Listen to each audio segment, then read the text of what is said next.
Be ruthless or be broken. Machiavelli's harsh truth. Let me ask you something uncomfortable. What if everything you've been taught about kindness, fairness, and morality is just a survival story for the weak? What if beneath the surface of every noble intention there's a cold calculus one that determines who rises and who gets crushed? We like to pretend life rewards virtue, but history, raw and bloody, tells another story. And no one told that story more brutally than Niccolo Machiavelli. He didn't whisper it, he declared it. And his message was simple: be ruthless or be broken. Now I know what you're thinking, ruthless. That sounds evil. But that's only because we've been trained to believe that morality and success always go hand in hand. Machiavelli didn't buy into that lie. He saw the world as it is, not as we wish it to be. And what he saw was this: the people who win, the ones who hold power, shape nations, build empires, they're not always the kindest. They're not even the most intelligent. They're simply the ones willing to do what others won't, to make the hard decisions, to sacrifice comfort for control, to choose clarity over illusion. Machiavelli's most infamous work, The Prince, is often misunderstood. It's not a blueprint for tyranny, it's a survival manual for anyone navigating a world where power rules and appearances deceive.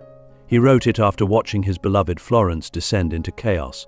Idealism had failed, the Republic had fallen, and he realized something: if you want to protect what matters, you can't afford to be naive.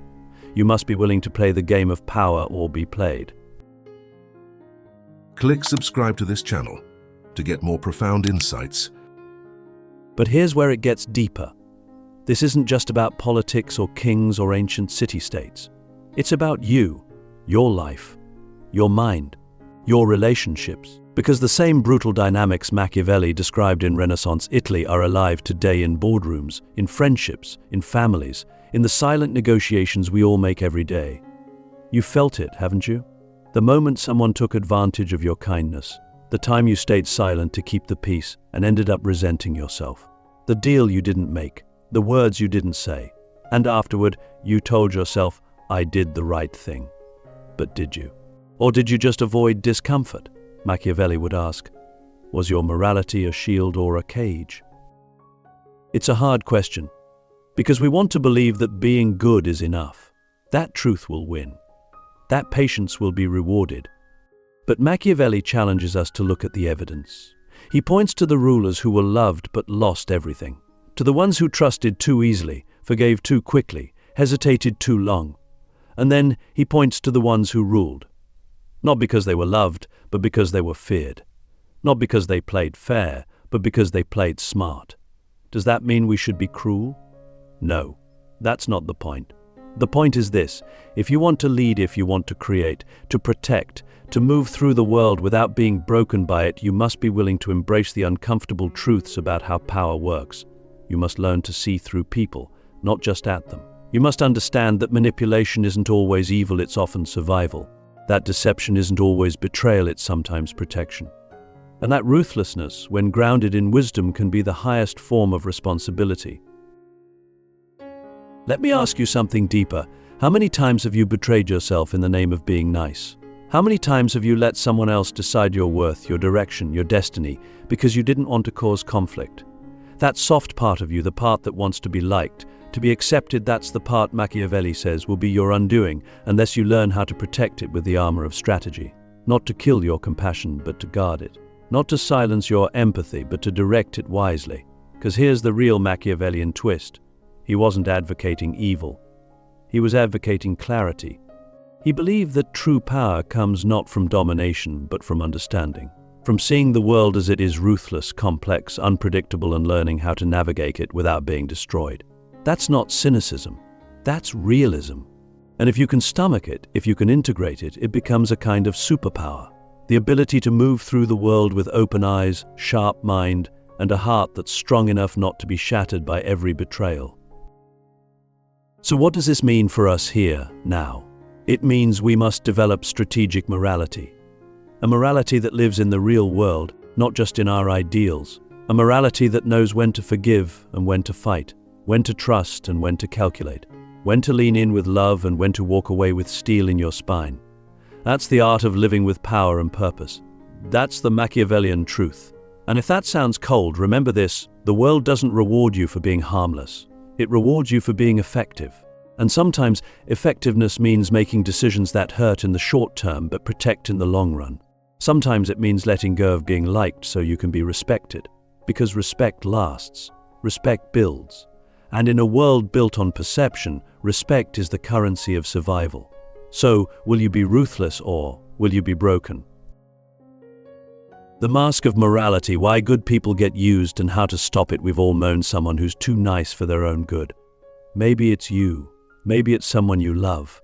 They give and give and give, always the first to say yes, the last to ask for anything in return. They're praised for their kindness, admired for their selflessness, and quietly taken advantage of by nearly everyone around them. And when they finally break down, when the weight of unreciprocated effort and silent frustration becomes too much, the world looks at them and says, "Why didn't you speak up sooner?" But what no one says, what Machiavelli would say, is that this kind of goodness is not virtue. It's a mask, and behind it is fear. Fear of rejection. Fear of conflict. Fear of being seen as selfish or cruel or ungrateful. So many of us hide behind the mask of morality, telling ourselves we're being good when really we're being controlled. Controlled by our desire to be liked. Controlled by social norms that punish assertiveness. Controlled by a subconscious belief that to be worthy of love, we must endure pain. But Machiavelli challenges that belief at its core. He tells us that morality is only as strong as its alignment with reality. And if your goodness leads you to be used, discarded, or broken, then it's not goodness, it's self-destruction dressed as virtue. Here's the hard truth most people don't want to face. Being good is not enough. The world doesn't reward goodness, it rewards power.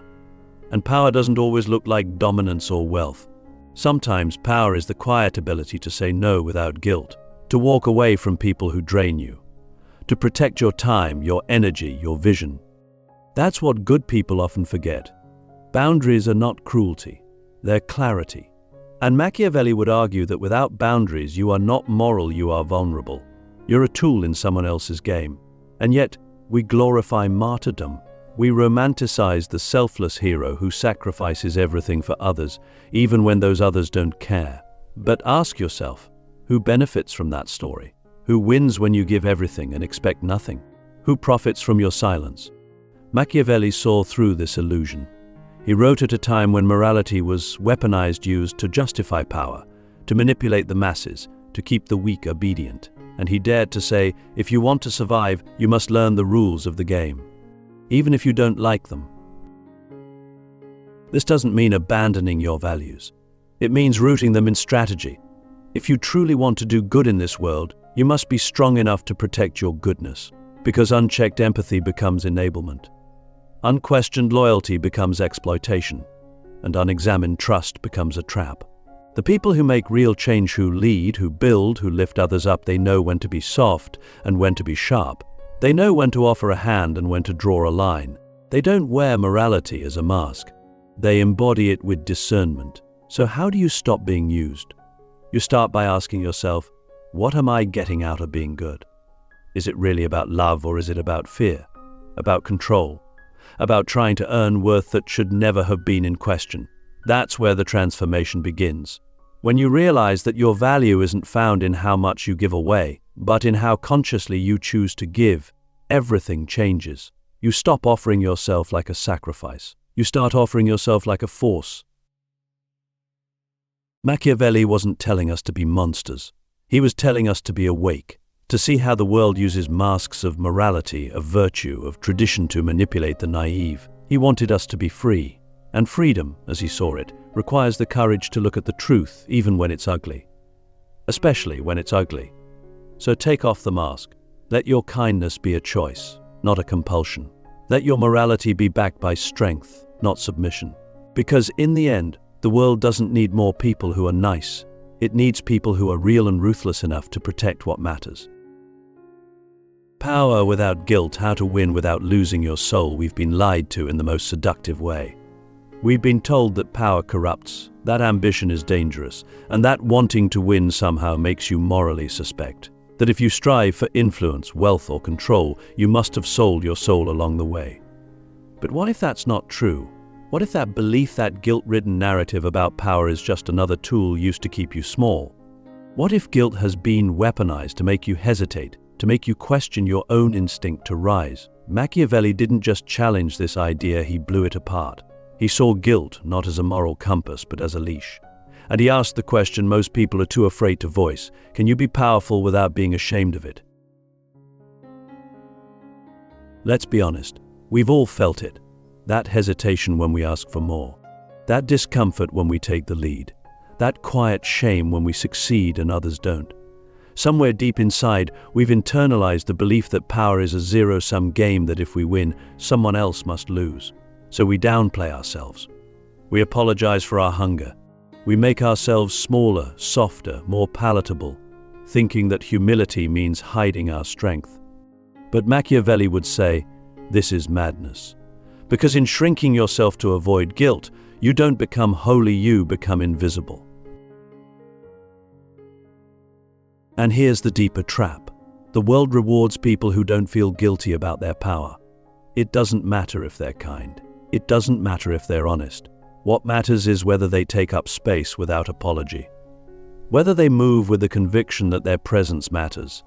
And those people, ruthless or not, get doors opened for them. They get listened to. They get followed. Because power is magnetic and guilt repels. Do you want to be the one who shapes the world, or the one who watches others do it while you agonize over whether it's okay? The truth is, guilt is often misplaced. You shouldn't feel guilty for wanting to rise. You shouldn't feel guilty for wanting to protect yourself, to win, to lead, to succeed. What you should feel guilty about is wasting your potential. About letting fear stop you from stepping into the role you were born to play. About staying silent when your voice could have changed everything. That's the guilt worth listening to, the guilt that arises when you betray yourself. Machiavelli understood that power is neither good nor evil. It's a force, like fire. It can burn or it can warm. It can destroy or it can create. But it is neutral. What makes power dangerous isn't power itself, it's unconscious power. It's power wielded without self-awareness, without moral clarity, without purpose. And that's where you come in. You are not unconscious. You are not unaware. You can hold power and hold onto your soul, but only if you stop letting guilt drive the car. So how do we do it? How do we win without losing ourselves? We start by rewriting the story. Power doesn't have to mean dominance. It can mean influence. It can mean impact. It can mean creating systems that uplift instead of oppress. But you can't do any of that if you're still apologizing for wanting to win. You can't lift others if you're constantly dragging yourself down with guilt for having more. That's not virtue. That's sabotage. And here's the twist. When you stop feeling guilty for your power, you become more ethical, not less. Because now you're not hiding. You're not pretending. You're honest about your desires, your flaws, your ambitions. And that honesty becomes the foundation of real integrity. You stop manipulating through false humility. You stop resenting what you actually want. You step fully into your life, and in doing so, you give others permission to do the same. Let me ask you this: what would your life look like if you dropped the guilt? If you stopped apologizing for your ambition? If you used your power not to dominate, but to build, to lead, to protect, to create something extraordinary? That's not selfish. That's sacred. Because when power is held by people who care, who have the courage to think deeply, feel deeply, and act decisively, it doesn't corrupt. It transforms. So don't fear your power. Don't run from it. Don't bury it under guilt. Learn to own it. Learn to use it. And above all, learn to trust yourself with it. Because the world doesn't get better when good people stay small. It gets better when good people become powerful and unashamed. The final choice, becoming the lion and the fox in a world that devours the lamb. There's a moment when every thinking person must choose. Not between good and evil, that's the fantasy. The real choice is between clarity and comfort, between seeing the world as it is or continuing to wear blindfolds stitched from hope, fear, and wishful thinking. Machiavelli, more than any philosopher before or after him, tore those blindfolds away. He didn't give us illusions. He gave us tools. And at the heart of his wisdom lies a metaphor so simple yet so devastatingly accurate, it still echoes through the centuries.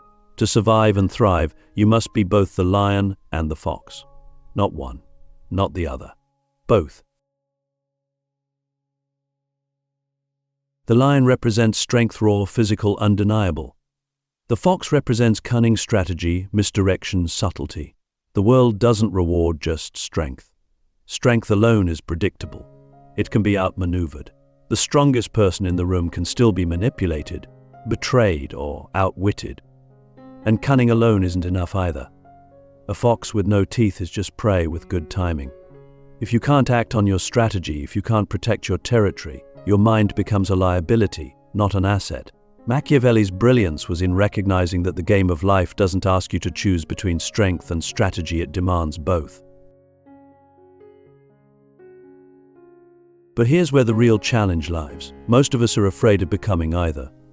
We fear being the lion because we've been told power is dangerous. We fear being the fox because we've been told cunning is dishonest. So instead, we try to be the lamb, innocent, harmless, passive, hoping that if we're kind enough, patient enough, good enough, the world will take care of us. It won't. The world doesn't protect lambs. It devours them, not because the world is evil, but because it is indifferent. Lions eat, foxes deceive. The lamb only waits. You've seen it. In work, in relationships, in politics, the lamb is the one who gives the benefit of the doubt until it's too late. The one who hesitates to speak up and loses their chance. The one who hopes things will get better instead of making them better. And when the consequences come, when the betrayal hits, or the opportunity is stolen, or the damage is irreversible, they wonder what went wrong. They think the world is unfair. But Machiavelli would say, you weren't prepared. You weren't dangerous enough to be left alone. So what does it really mean to be both lion and fox? It means knowing when to show your strength and when to conceal it. It means being feared just enough that people respect your boundaries, but not so much that they unite against you.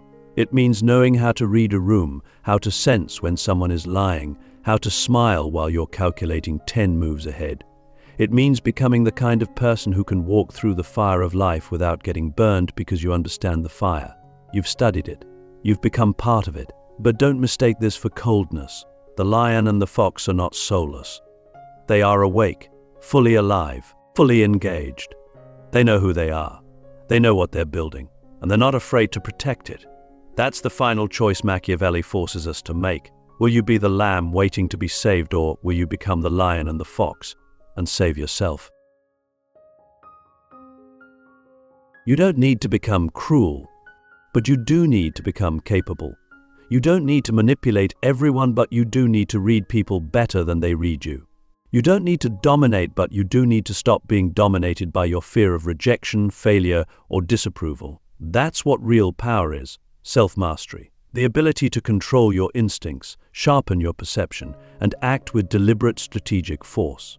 So here we are, at the edge of the cliff. One last question: are you willing to become who you were meant to be, even if it means letting go of who you were taught to be? Because if you are, if you're ready to step into the world not as a pawn, but as a player, then the game changes. You stop surviving. You start shaping. And that, in the end, is the harsh truth Machiavelli gave us, not to make us cruel, but to make us free. Be ruthless or be broken. The choice is yours.